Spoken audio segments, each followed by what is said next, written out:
diseminasi penerapan budaya positif di sekolah di TK Al-Hidayah Bojong. Sholawat dan salam tak lupa kami haturkan pada junjungan kita Nabi kita Muhammad Sallallahu Alaihi Wasallam yang kita nantikan saparnya di yaumil akhir. Allahumma amin. Sebelum dimulai, kami bacakan susunan acara pada siang hari ini. Pertama, menyanyikan lagu Indonesia Raya dilanjutkan Mas Dokumen, yang kedua sambutan, yang ketiga inti, yang keempat penutup. Kita mulai acara yang pertama, yaitu menyanyikan lagu Indonesia Raya dilanjutkan dengan Mas Dokumen kepada Bu Yanti.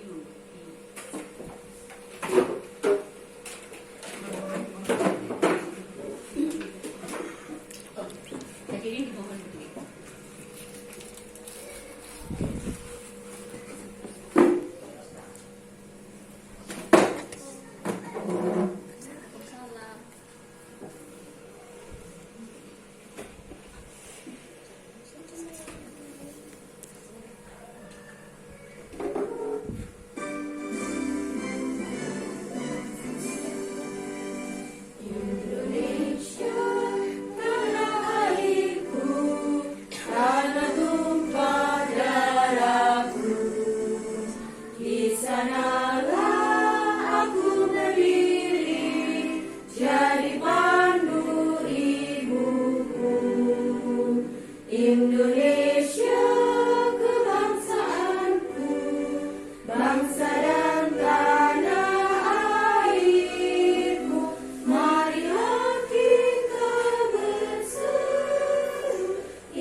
Hiduplah negeriku, bangsaku.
selalu panjatkan puji syukur kepada Allah Subhanahu wa taala yang telah memberikan kenikmatan kepada kita semua, sehingga pada siang hari ini kita dapat berkumpul di sini dalam rangka pertemuan komunitas belajar Ki Hajar Dewantara. Terima kasih sekali atas kehadiran teman-teman semua, dan terima kasih kepada Ibu Dian Anggraini yang pada hari ini akan sharing terkait dengan penerapan budaya positif di sekolah. Teman-teman semuanya, tak lupa salam serta sholawat semoga selalu tercurahkan menjadi kita Nabi Muhammad Shallallahu Alaihi Wasallam bersama kita nantikan syafaatnya. Teman-teman, di hari ini marilah kita secara seksama bersama-sama kita dengarkan, kemudian kita pahami materi penerapan budaya positif di sekolah yang nanti akan disampaikan, disaringkan oleh Ibu Dian Anggraini yang selanjutnya kita terapkan di lembaga kita masing-masing. Untuk itu, agar tidak kesiangan, saya cukupkan. Apabila ada kata-kata yang kurang berkenan, saya mohon maaf, dan terima kasih atas perhatiannya. Mari bersama-sama kita belajar di komunitas belajar ini. Terima kasih. Wassalamualaikum warahmatullahi wabarakatuh.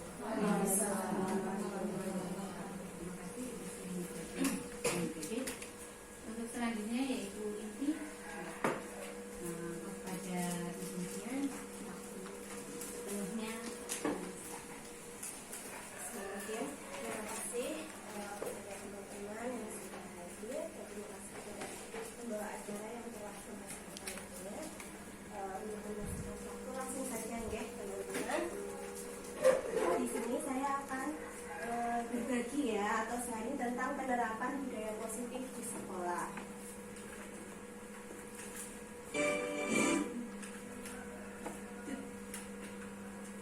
Tujuan dari kegiatan ini yaitu untuk mempublikasikan pemahaman konsep modul budaya positif dan implementasinya di kelas atau di sekolah.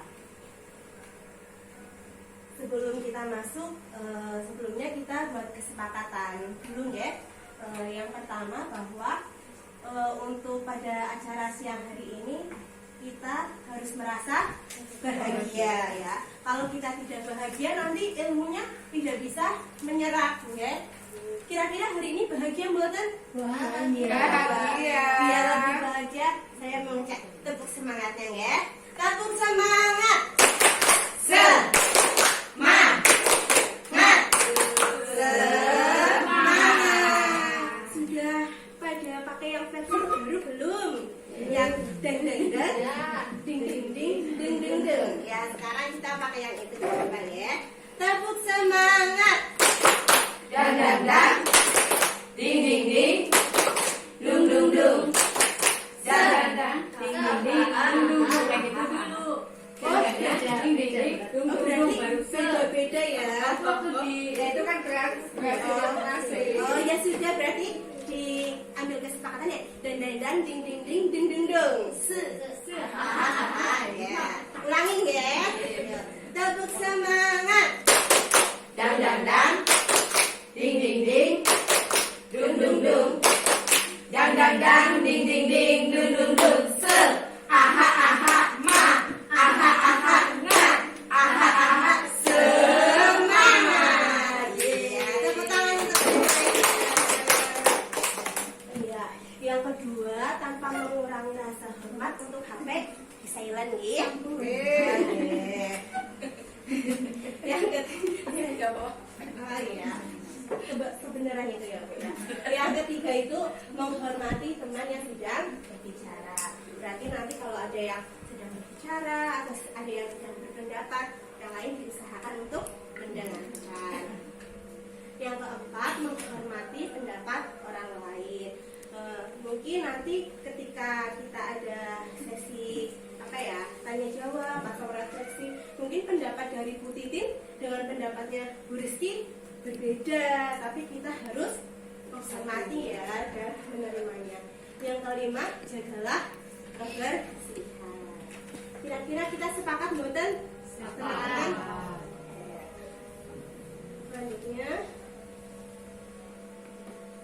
latar belakang dari kegiatan ini yaitu untuk mempraktikkan intisari dari modul 1.4, yaitu budaya positif yang telah saya pelajari. Yang kedua, untuk menyelesaikan tugas saya juga sebagai calon guru penggerak untuk berbagi kepada teman-teman komunitas. Selanjutnya, tujuan implementasinya yaitu untuk menciptakan budaya positif di kelas dan di lingkungan sekolah kita. Saya percaya pasti semuanya sudah melakukannya, nggih.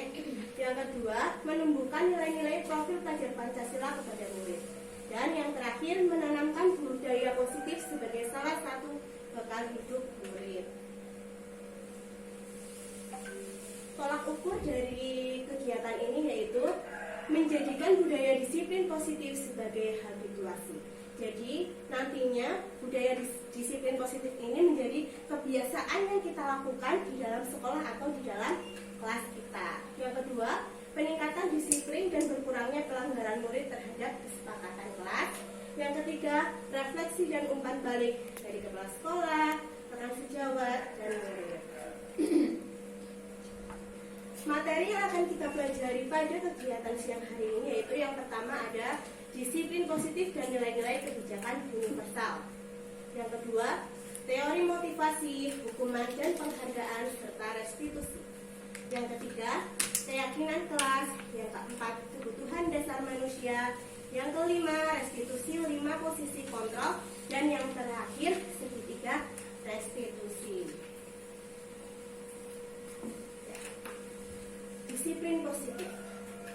Menurut Diana Grossen dalam bukunya Restructuring School Discipline pada tahun 2001 menyatakan bahwa arti dari kata disiplin berasal dari bahasa Latin disciplina yang artinya belajar.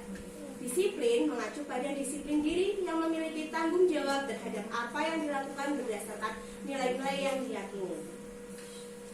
Disiplin positif merupakan salah satu cara penerapan disiplin yang dilakukan untuk menumbuhkan kesadaran serta memberdayakan murid tanpa imbalan, ancaman, atau hukuman. Jadi dalam menerapkan budaya disiplin positif, kita tidak boleh mengancam, menghukum, atau memberi imbalan kepada murid kita. Tujuan kita sebagai guru yaitu menciptakan murid yang memiliki disiplin diri sehingga mereka berperilaku mengacu kepada nilai-nilai kebajikan universal dan memiliki motivasi intrinsik dalam perubahan perilaku ke arah yang lebih baik. Jadi diharapkan anak itu menyadari sendiri ya, tanpa kita jadi anak itu sudah tahu kalau melakukan kegiatan disiplin positif itu nantinya kedepannya akan baik untuk anak dan anak memiliki tanggung jawab untuk melakukannya. Nilai-nilai kebijakan universal. Nilai-nilai kebijakan universal merupakan nilai kebijakan yang disepakati bersama, lepas dari suku bangsa, agama, bahasa, maupun latar belakangnya. Nilai ini merupakan payung besar dari sikap perilaku kita atau nilai-nilai yang merupakan fondasi kita berperilaku. Nilai-nilai kebajikan adalah sifat-sifat positif manusia yang merupakan tujuan mulia yang ingin dicapai setiap individu. Salah satu nilai-nilai kebajikan universal yang kita ketahui dan kita lakukan sekarang yaitu tentang profil pelajar Pancasila yang saat ini sudah kita lakukan ya di sekolah kita. Ini profil pelajar Pancasila yang pertama yaitu beriman bertakwa kepada Tuhan Yang Maha Esa dan berakhlak mulia. Yang kedua, mandiri. Yang ketiga, bernalar kritis. Keempat, berkebinekaan global. Kelima, gotong royong. Dan keenam, kreatif. Maaf, ini dilanjut atau dulu Ibu? Ini beriman bertakwa kepada Tuhan Yang Maha Esa dan berakhlak mulia. Diharapkan anak-anak itu mengetahui tentang agamanya, bagaimana cara dia menerapkan pembelajaran dalam agamanya tersebut dalam kehidupan sehari-hari. Mandiri, di mana anak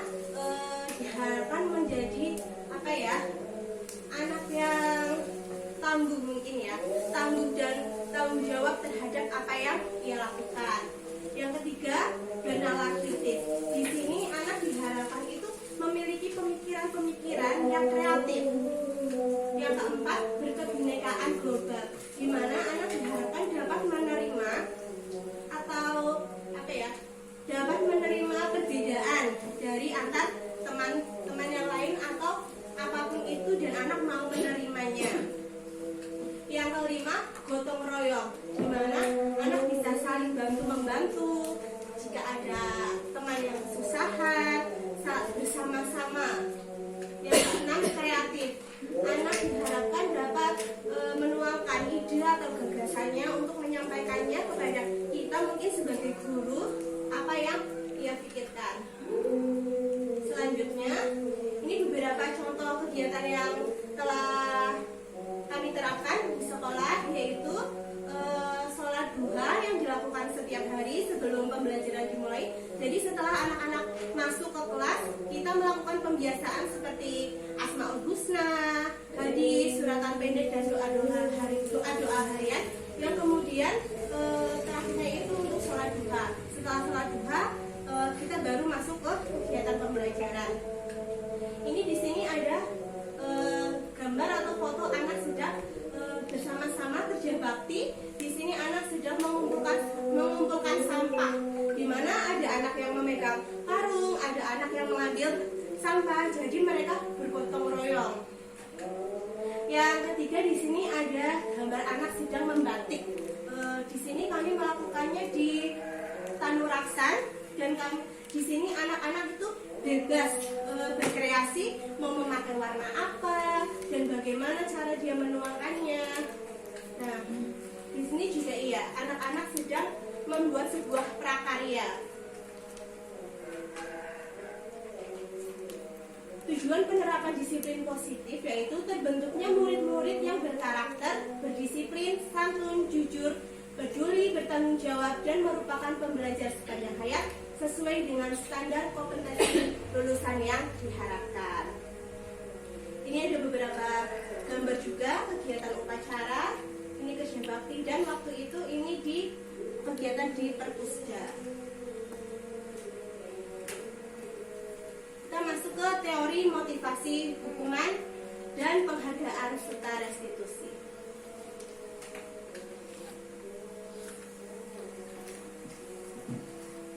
Teori motivasi. Semua perilaku disiplin mempunyai tujuan. Tujuan inilah yang akan memotivasi manusia untuk berubah. Menurut Dr. William Glasser, teori motivasi ada 3, yaitu yang pertama, menghindari hukuman. Di sini biasanya biasanya yang terjadi itu ketika anak-anak melakukan sesuatu, kadang anak-anak juga memiliki motivasi. Saya buang sampah di tempat sampah, nanti biar nggak diomelin guru, mungkin kayak gitu. Kalau tidak, kita sendiri sebagai pendidik, aku harus menyelesaikan contoh penilaian anak, kayak gitu kan ya. Sebelum nanti suruh mengumpulkan sama pengawas sekolah mungkin atau kepala sekolah, nanti kalau nggak dikerjakan, nanti aku kena omel atau kepala sekolahnya marah-marah, kayak gitu ya. Yang kedua yaitu mendapatkan imbalan atau intrinsik. Biasanya ini juga terjadi ya Ibu di sekolah saya. Biasanya anak itu kadang anak itu malas ya, mungkin dari rumah sudah ada beban atau ada masalah dari rumah. Biasanya kan kalau sampai sekolah itu cemberut, nggak mood kayak gitu ya, nggak mau melakukan kegiatan. Nanti biasanya sama bu guru kayak gini, ayo yang mengerjakan nanti bisa dapat bintang loh, kayak gitu. Dari situ anak-anak juga dapat termotivasi. Ini pada teori mendapatkan imbalan. Jadi dari sebuah bentuk bintang atau gambar bintang saja anak-anak sudah memiliki motivasi yang tinggi biasanya. Yang ketiga yaitu menghargai diri sendiri.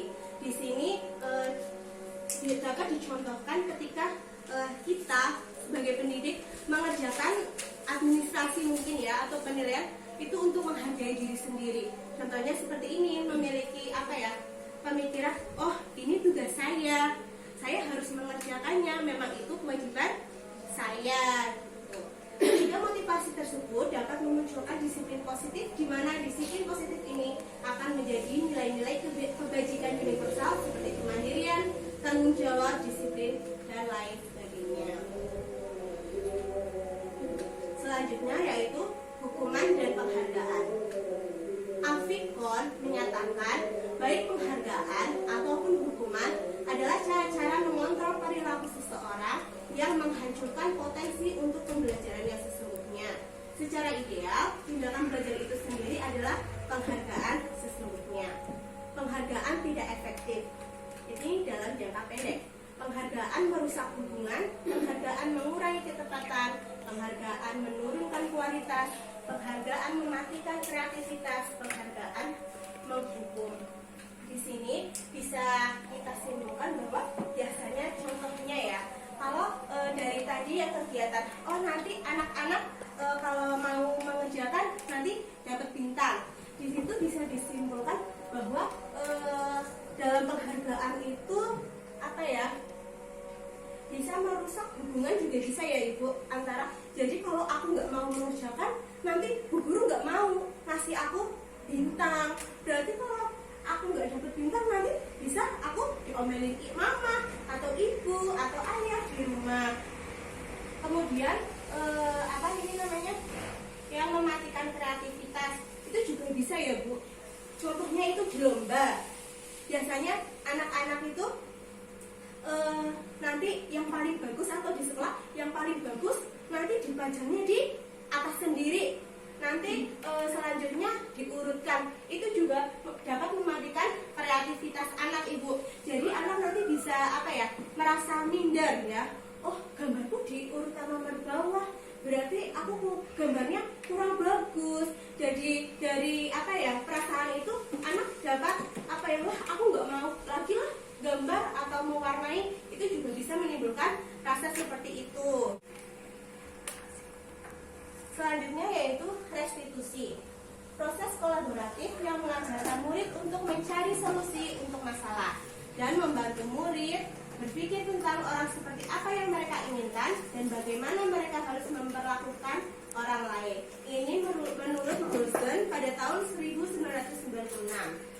Yang kedua, proses menciptakan kondisi bagi murid untuk memperbaiki kesalahan mereka sehingga mereka bisa kembali pada kelompok mereka dengan karakter yang lebih kuat. Ini menurut Gosen 2004. Berarti bertambahnya tahun pengetahuan dapat berubah ya, dapat berkembang seperti itu.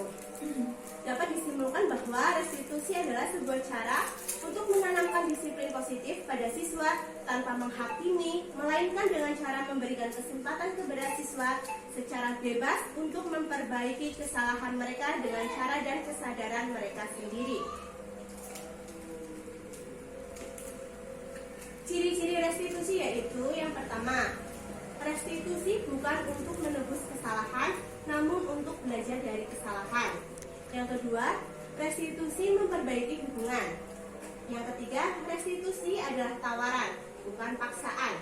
Yang keempat, restitusi menuntun untuk melihat ke dalam diri.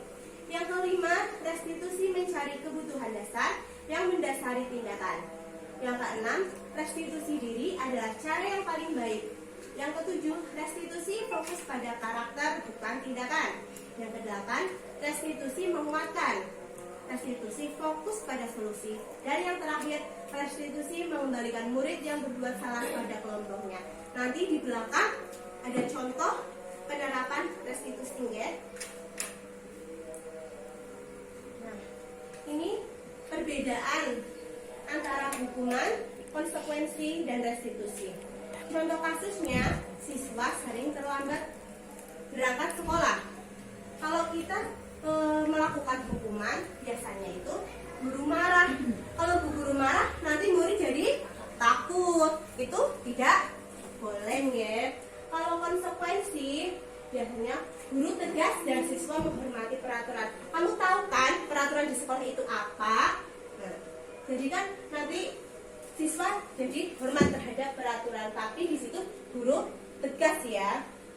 Yang ketiga yaitu restitusi. Di sini guru menanyakan keyakinan kelas apa yang sudah disepakati antara guru dan murid, atau dirinya dan membantu siswa menyelesaikan masalahnya. Yang kedua, guru terbuka dan siswa menghormati dirinya dan orang lain. Dimana dalam restitusi ini guru menanyakan dulu kenapa dia bisa terlambat, karena apa, dan nanti kita akan menanyakan ke anak bagaimana solusinya untuk menyelesaikan permasalahan tersebut.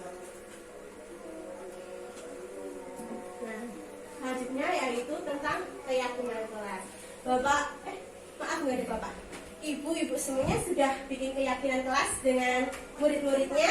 Sudah. Saya yakin juga sudah ya, tapi kita ulas kembali. Oke. Mengapa keyakinan kelas, bukan peraturan kelas? Mengapa Ibu? Kita lanjut ya. Di sini ada contoh.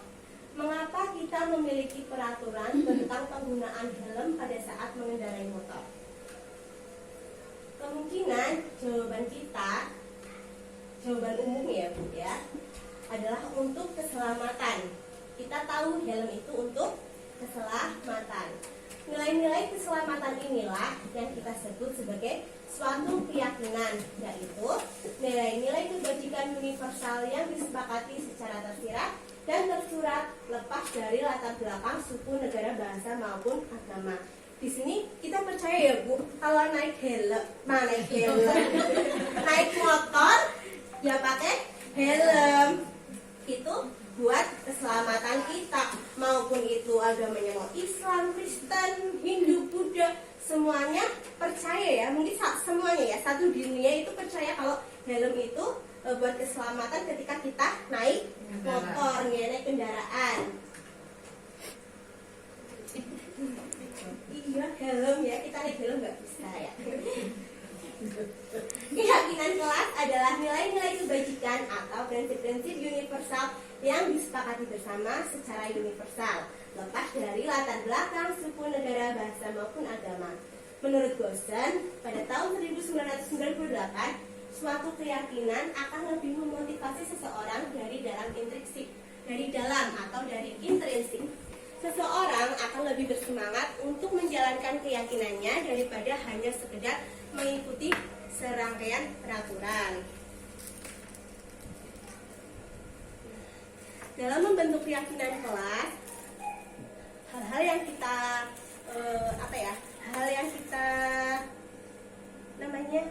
Bu? Yang harus kita lihat ya, atau kita pahami,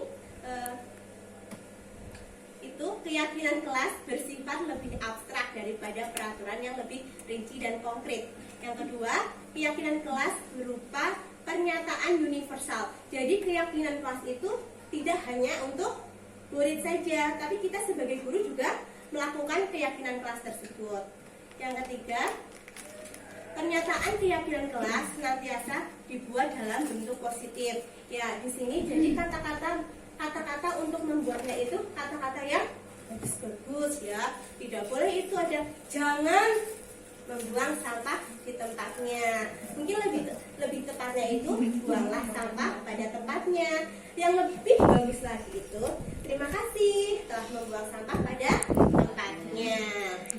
Yang keempat, keyakinan kelas hendaknya tidak terlalu banyak sehingga mudah diingat dan dipahami oleh semua warga sekolah atau warga kelas.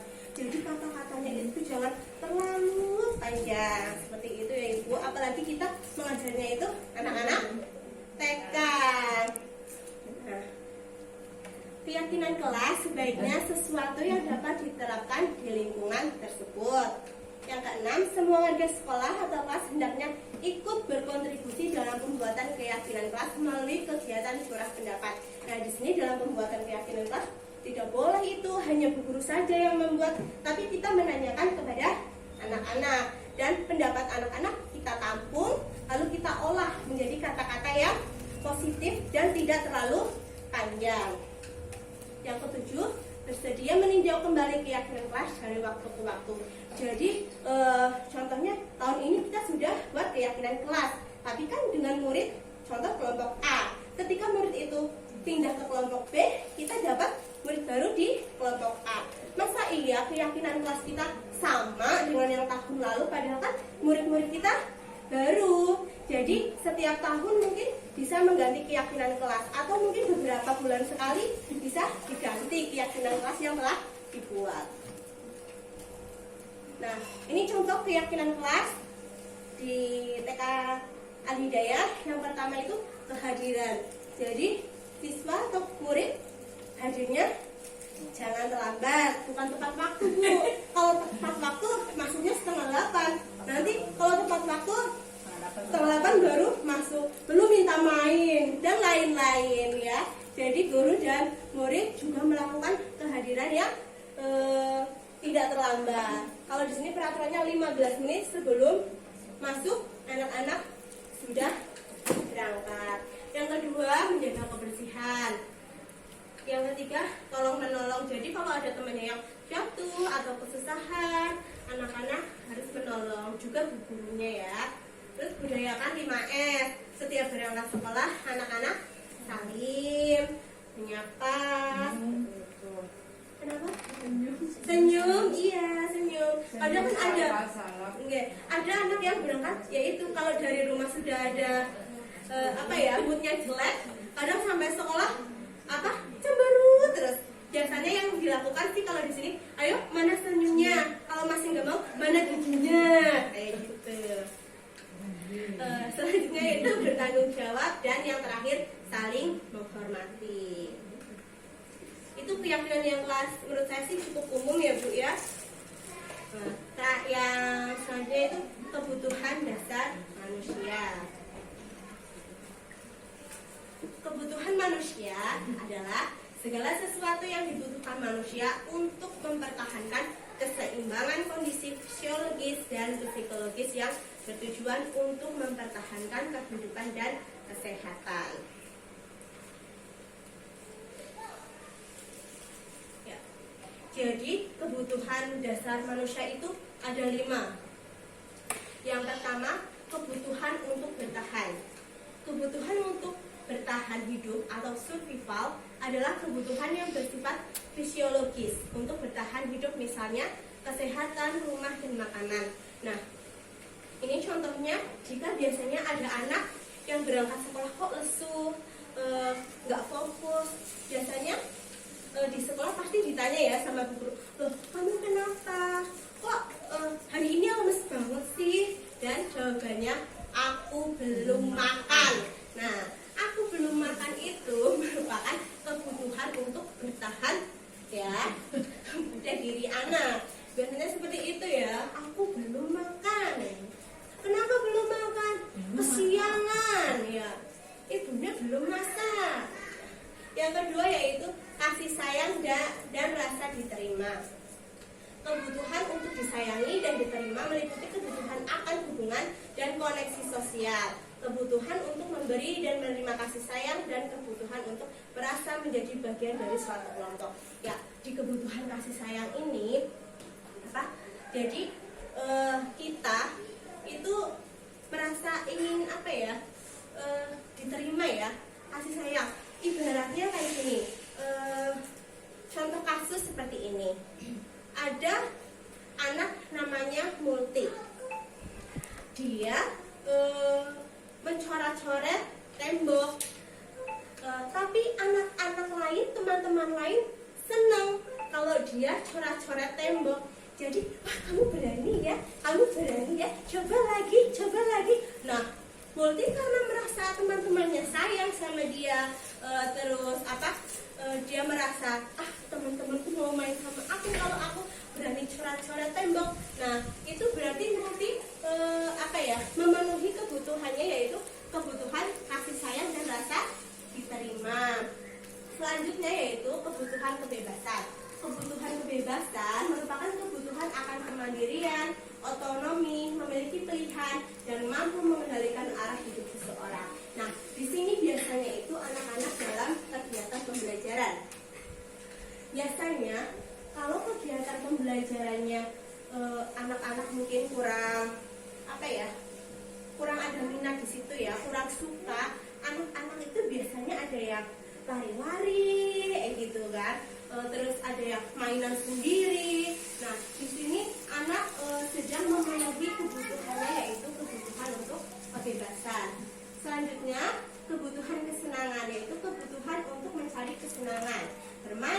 dan tertawa. Yang terakhir adalah kekuasaan. Kebutuhan ini berhubungan dengan kekuatan untuk mencapai sesuatu, menjadi kompeten, menjadi terampil, diakui atas prestasi dan keterampilan kita, didengarkan dan memiliki rasa harga diri, menjadi pemimpin ya Bu. Kalau di sekolah ya biasanya anak-anak itu ingin menjadi pemimpin. Kalau anak-anak kadang aku dulu yang mimpin baris kayak gitu kan, biasanya aku yang mimpin doa. Nah itu anak-anak sedang memenuhi kebutuhannya, yaitu kekuasaan. Ketika seorang murid melakukan perbuatan yang bertentangan dengan nilai-nilai kebajikan atau melanggar peraturan, hal ini sebenarnya dikarenakan mereka gagal memenuhi kebutuhan dasar mereka. Jadi kebutuhan dasar mereka itu tidak terpenuhi. Jadi mereka melakukan bertentangan dengan apa yang seharusnya dilakukan. Nah, sekarang kita sudah sampai di 5 posisi kontrol. Ya. Dalam 5 posisi kontrol, yang pertama yaitu menjadi penghukum. Yang kedua, membuat merasa bersalah. Yang ketiga, menjadi teman. Yang keempat, memantau. Dan yang terakhir, menjadi manajer. Di sini ada contoh kasus. Contoh kasusnya, siswa sering terlambat berangkat ke sekolah. Jika kita menjadi penghukum sebagai pendidik, kita melakukan atau memberikan kata-kata patuhi aturan sekolah, berdiri di depan pintu. Itu kita menghukum, ya. Boleh atau tidak? Ada yang melakukan seperti itu di zaman sekarang? Kalau ada, nanti kita kedatangan kasus ya, karena sudah tidak boleh. Kalau mungkin tahun zaman tempo dulu, tahunnya Bu Titin mungkin ya, itu masih ada ya. Masih ada nggak Bu Titin? Oh, dibalang ya. Oh, dilempar. Pakai apa Bu? Pakai penghapus. Oh tuh penghapus melayang. Kalau zaman sekarang ada penghapus melayang, sudah melayang juga. Langsung masuk berita di sekolah ini ya. Aduh jangan sampai ya. Iya. Ya, yang selanjutnya itu pembuat merasa bersalah. Ini contohnya kata-kata yang dilakukan. Kan Bu Guru sudah sering mengingatkan untuk tidak terlambat, dan kamu pun sudah berjanjikan untuk tidak telat lagi. Dengan kata-kata itu anak pasti akan merasa iya ya, aku janji kayak gitu ya. Aduh gimana ya, kayak gitu kan. Di situ anak jadi apa ya? Iya, jadi ya kecil hati ya Bu ya. Itu pembuat merasa bersalah. Yang ketiga yaitu menjadi teman. Di sini besok jangan telat lagi ya. Kali ini Bu Guru maafkan. Di sini anak biasanya lebih dapat menerima ya. Tapi kalau kita sebagai teman terus, nanti anak-anak tidak bisa melakukan perubahan. Yang keempat ada pemantau. Nah, jadi kita memantau anak-anak ya. Kamu sudah melanggar peraturan sekolah. Apa konsekuensinya? Itu contoh pertanyaannya. Yang terakhir yaitu kita sebagai manajer. Kita bisa bertanya kepada anak, apakah kamu tahu kesalahan yang telah kamu perbuat? Nah, di situ anak akan introspeksi diri. Oh, iya aku sudah terlambat ke sekolah. Terus kita tanya, bagaimana kamu akan memperbaikinya? Nah, di situ anak juga akan berpikir bagaimana mencari solusi untuk bagaimana anak tidak terlambat ke sekolah. Ini gimana Bu? Bisa dipahami? Bisa. Lanjut ya. Nah, ini sudah materi yang terakhir, yaitu materi segitiga restitusi. Di dalam segitiga restitusi itu terdapat 3 tahapan. Yang pertama yaitu menstabilkan identitas. Yang kedua, validasi tindakan yang salah. Yang ketiga, menanyakan keyakinan kelas atau keyakinan sekolah.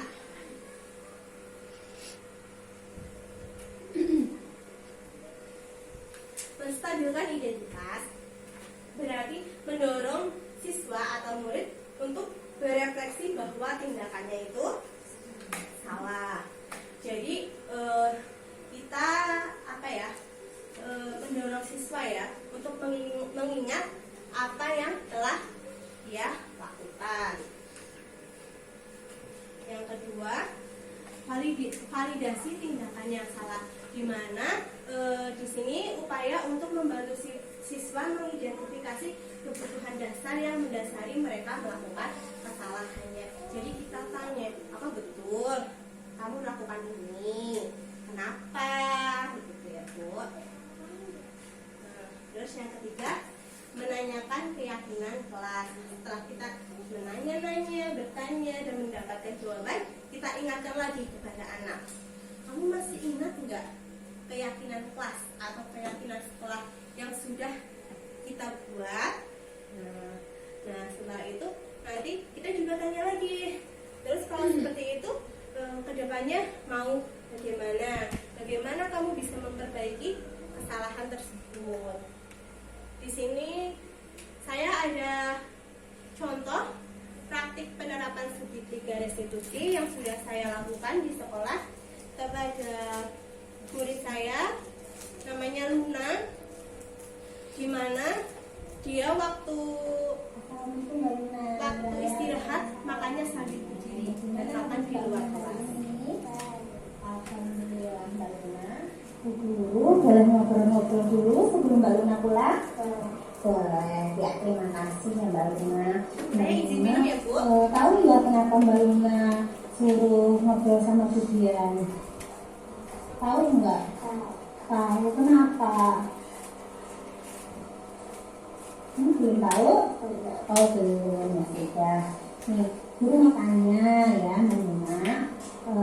Tadi kata Bu Ratri waktu mainan di luar kelas, Mbak Luna sambil makan.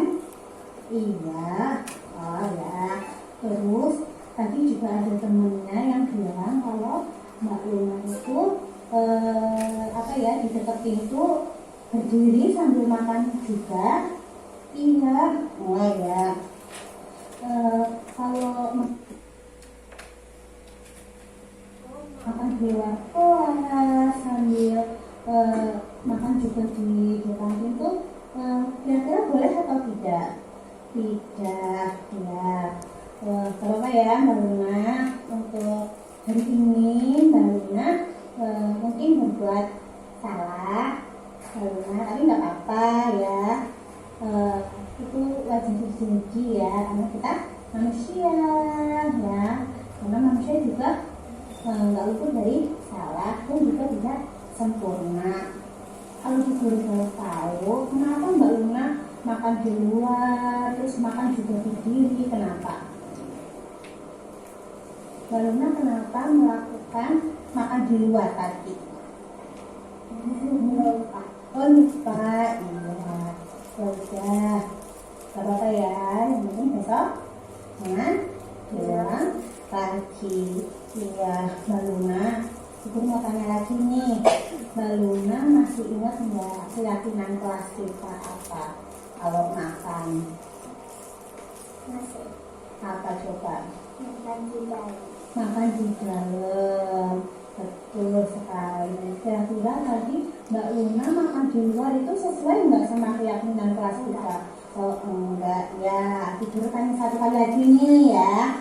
Kira-kira untuk memperbaiki kesalahan Mbak Luna, besok Mbak Luna mau bagaimana? Makan di dalam. Makanya di dalam ya. Kalau makan mau berdiri atau mau duduk? Oh mau duduk. Iya Mbak Luna. Terima kasih ya Mbak Luna sudah mau ngobrol sama Bu Guru. Bu Guru cuma ngobrol ya, cuma tanya-tanya. Mbak Luna nggak takut kan? Enggak. alhamdulillah. Semoga besok Marina tidak melakukan lagi. Pintar sih, terus nunggu. Ya, terima kasih ya Mbak Luna. Ya, assalamualaikum warahmatullahi wabarakatuh. Waalaikumsalam. Hati-hati ya. Ya, ini contoh saya melakukan segitiga restitusi di sekolah. Bisa dipahami? Bisa. Nanti kalau mau bertanya nanti ya. Selanjutnya yaitu kasus 2 sama langsung ini tanggapan dari Assalamualaikum warahmatullahi wabarakatuh. Halo teman-teman, aku Nona. Aku dari Desa Atidaya. Aku senang banget. Aku tadi ngobrol sama Bunda Dian. Terima kasih Bunda Dian sudah membantu aku. tanggapan dari murid. Ini juga dari Mbak Hafiza.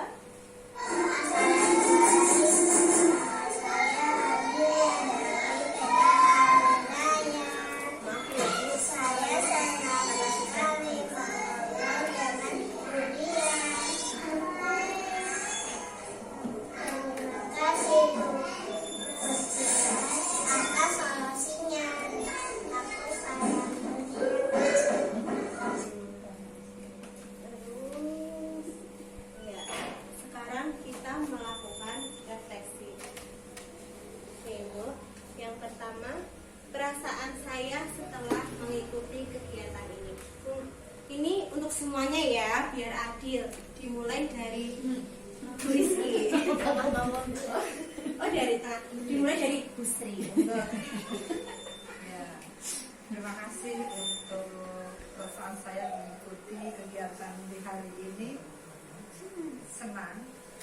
Ya, saya jadi lebih memahami lagi, ya membuka lagi yang mungkin sudah melakukan namun tidak paham apa masuknya itu kemana, ya. Dan insya Allah kita semua sudah melaksanakan dan saya pun sudah melaksanakan. Namun ada suatu hal yang secara teori lupa, iya lupa. Apa itu keyakinan kelas, apa itu kesepakatan kelas, apa itu aturan. Seperti itu. Terima kasih Zarinya. Iya, selanjutnya Budika. Semuanya mendapat giliran ya. Perasaan saya setelah mengikuti kegiatan ini, tentunya saya merasa senang ya Mbak Dian. Terima kasih atas ilmu yang telah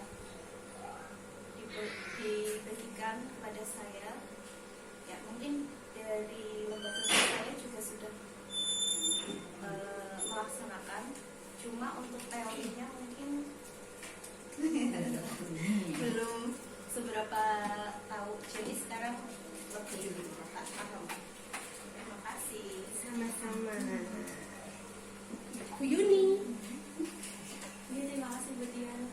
Kalau dari saya mengikuti kegiatan ini, saya lebih jadi lebih paham lagi tentang apa itu tadi segitiga restitusi itu, karena kebetulan di lembaga saya juga ada kasus yang sama seperti itu. Mungkin bisa saya terapkan juga di lembaga saya seperti itu. Terima kasih. Ya, sama-sama. Bu Yuni. Halo? Oh, Bu Hera. Oh, di belakang. Semuanya, Bu. Jadi semuanya saling berpendapat. Perasaan saya. Iya, perasaan saya setelah mengikuti kegiatan ini. Monggo Bu Yuni.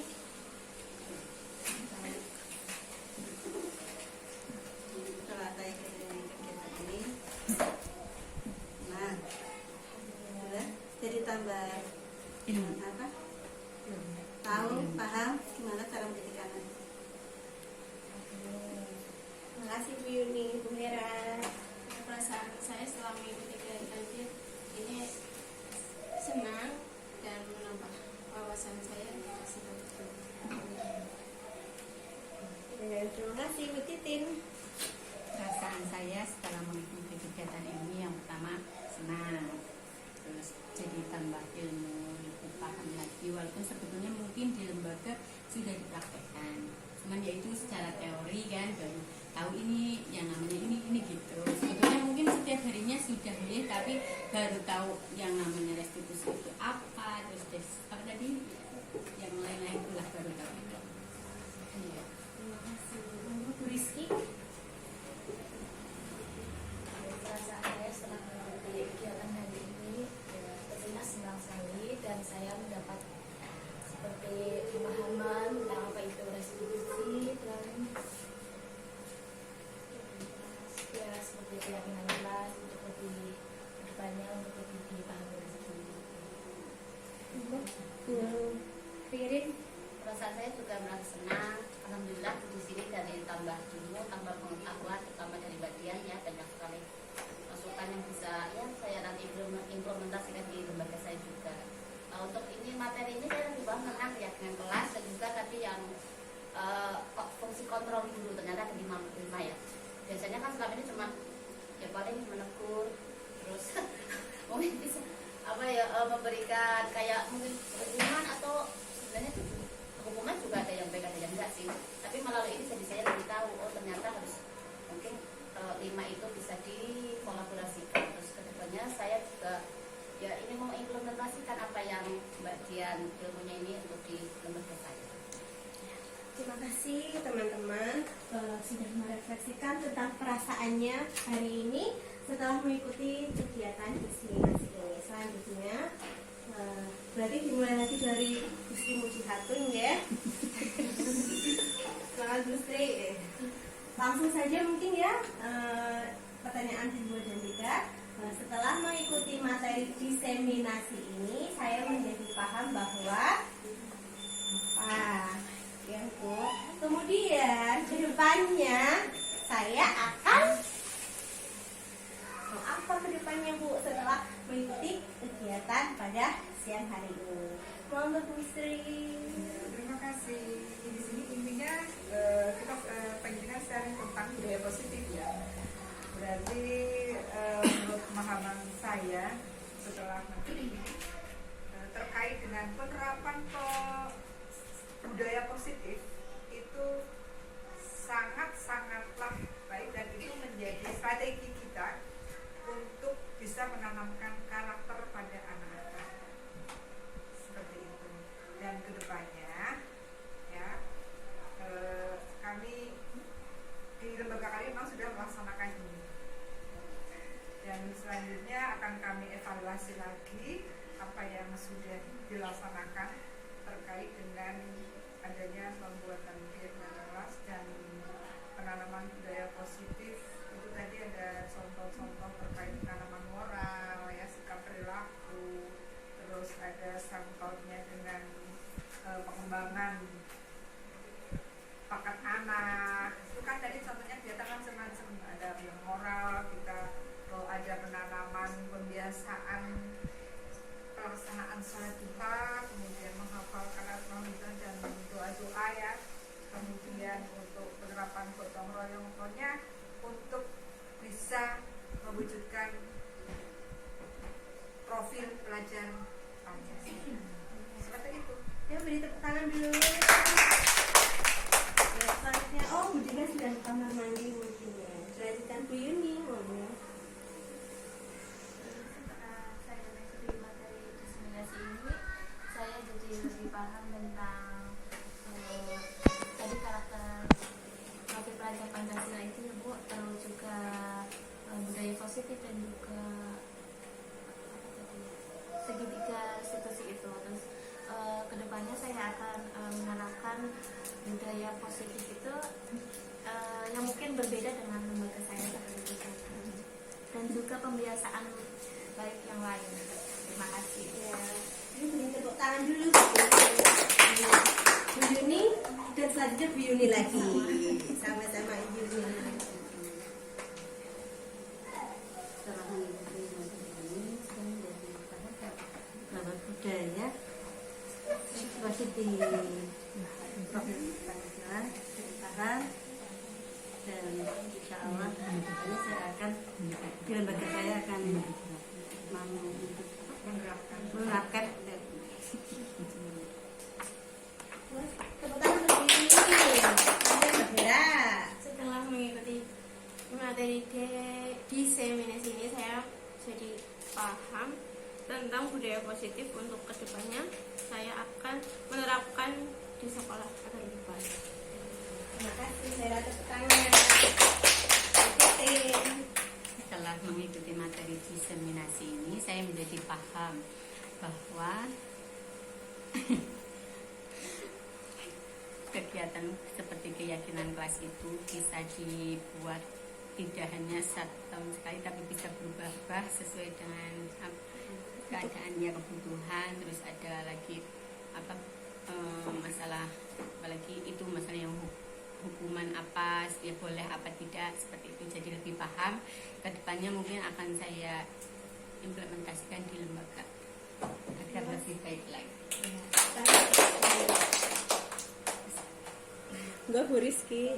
Ini tertawa terus ya Bu dari tadi ya, Bu Rizky. Setelah mengikuti materi diseminasi ini, saya menjadi paham bahwa apa itu budaya positif, apa itu restitusi, dan ternyata juga ada kontrol buruk. Saya kedepannya saya akan belajar untuk menerapkan dan memahami lebih baik lagi dan lebih dalam lagi dengan pendampingan Budian selama di sekolah. Terima kasih, tepuk tangannya. Oh, tadi Bu Ridin sudah sekalian. Iya, terima kasih teman-teman atas refleksinya dalam mengikuti kegiatan hari ini. Semoga kedepannya nanti kita dapat berkolaborasi ya. Untuk saya mungkin juga sharing materi lagi, dan jangan bosan kalau seandainya saya undang kembali, karena sepertinya akan sering mengundang Ibu Sri. Mohon izinnya ya Bu, dan mohon dukungannya, bimbingannya terutama, apalagi Bu Sri dan Budika kita ketahui sudah menjadi sekolah penggerak ya. Selanjutnya yaitu untuk sesi tanya jawab. Mungkin ada yang mau bertanya. Mohon maaf saya batasi waktunya karena setelah ini saya akan ada Zoom kembali. Monggo, barangkali ada yang mau bertanya? Ya. Terima kasih waktunya. Saya akan bertanya tentang keyakinan kelas. Tentang keyakinan kelas itu kan biasanya kita buat di awal-awal. Kalau ternyata seketika kita berjalan kok ada yang tidak bisa terlaksana, itu bagaimana? Apakah perubahan atau bagaimana? Itu bisa dilakukan revisi atau dirubah itu, karena kan kita juga melihat kondisi dan situasi, apakah itu bisa berjalan atau tidak. Kalau tidak ya kita ganti lagi. Jadi Untuk tenggat waktunya ada nggak kira-kira? enggak, jadi sekiranya kurang ya tidak pas ya, mungkin kurang pas ya kita bisa merevisi, tapi tetap kita melibatkan anak-anak seperti itu. Mungkin seperti itu.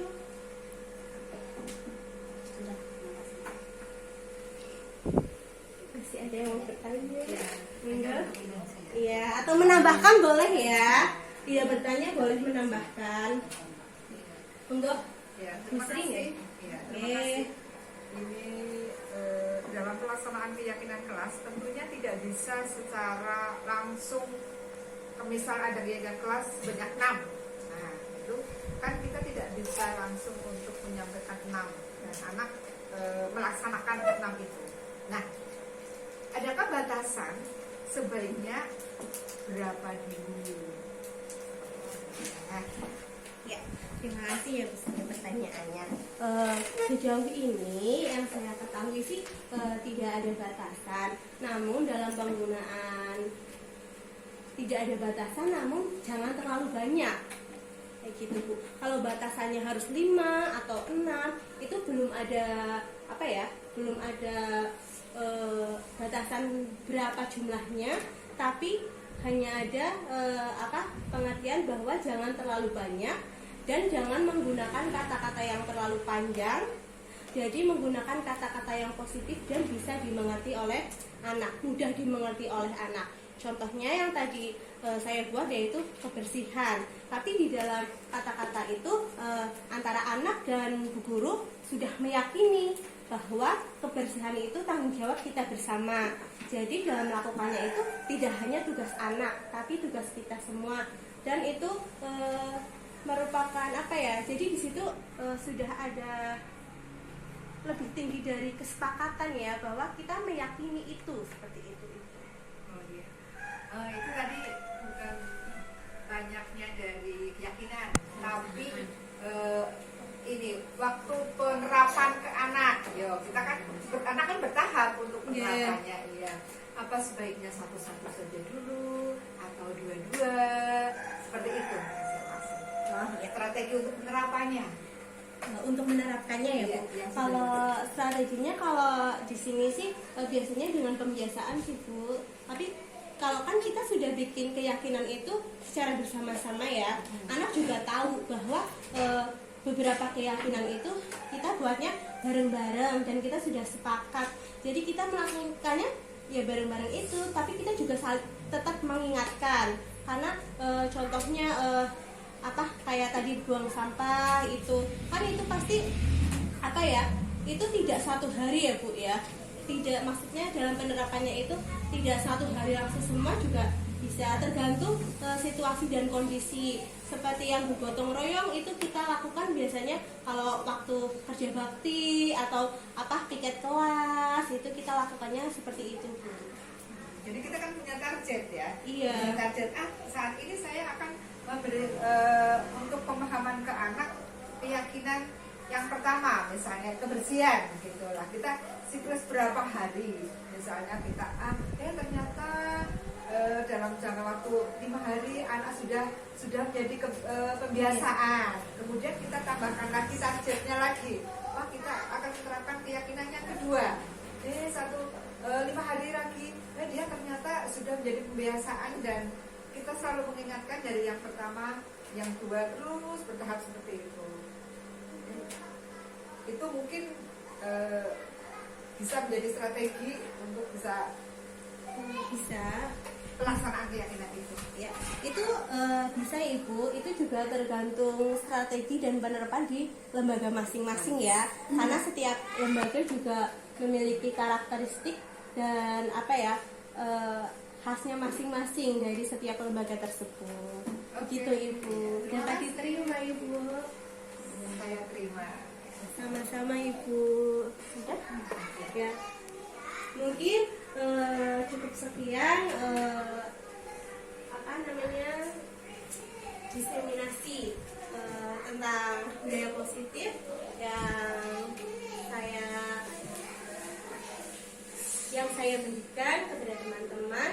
Terima kasih sudah mau datang, terima kasih sudah mau sharing bersama. Semoga kedepannya kita seperti yang sudah saya katakan dapat berkolaborasi dan dapat menjadi pendidik yang lebih baik lagi dan sesuai dengan profil pelajar Pancasila. Ya, dari saya sekian. Wassalamualaikum warahmatullahi wabarakatuh. Waalaikumsalam warahmatullahi wabarakatuh. Ini sudah Ibu, untuk acara yang selanjutnya yaitu penutup. Sebelum acara ditutup, saya selaku pembawa acara mohon maaf apabila ada tutur kata yang kurang berkenan.